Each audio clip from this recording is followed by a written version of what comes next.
উপর বাংলায় সংখ্যালঘুদের উপর যে হামলা তার প্রতিবাদে আজকে বিজেপি তরফ থেকে কর্মসূচি। শুভেন্দু অধিকারীর নেতৃত্বে আজকে পেট্রাপোল সীমান্তে প্রতিবাদ কর্মসূচি। ইতিমধ্যে শুভেন্দু অধিকারী পৌঁছেও গিয়েছেন, সেই ছবি এই মুহূর্তে দেখতে পাচ্ছেন।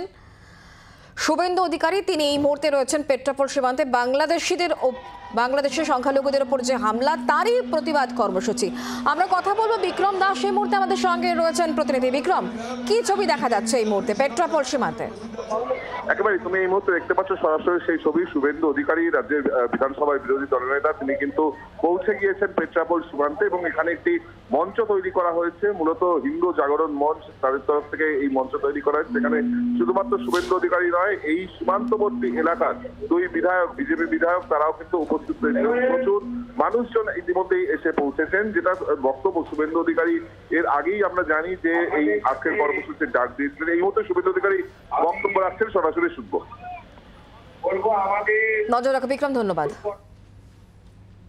আমাদের মূল কর্মসূচি কিন্তু আমরা যদিও বর্ডার, যেখানে সীমান্তরক্ষী বাহিনী আমাদের দেশে বর্ডার সিকিউরিটি ফোর্স, তারা যেখানে দিয়ে আমাদের যেতে দেবেন আমরা কিন্তু শোভাযাত্রা করে যাব। আপনারা সবাই থাকবেন এবং প্রত্যেকে আমাদেরকে কোঅপারেশন করবেন। পেট্রাপোল সীমান্তের এই কর্মসূচি নিয়ে সুদীপ বন্দ্যোপাধ্যায় ঠিক কি বলেছেন শোনাবো।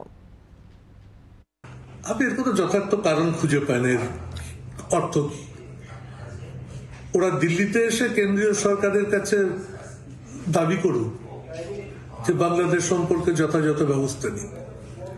পশ্চিমবঙ্গ সরকারের ক্ষেত্রে কিছু করণীয় নেই, আর দুই দেশের মধ্যে বিরোধ বাড়িয়েও লাভ নেই।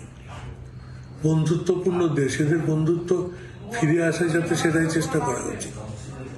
সেখানে ভারত সরকার যথাযথ সময় যথাযথ সিদ্ধান্ত নেবে, এটা আমরা আশা করি। বাংলার আওয়াজ, বাঙালির আবেগ, জি 24 ঘন্টা।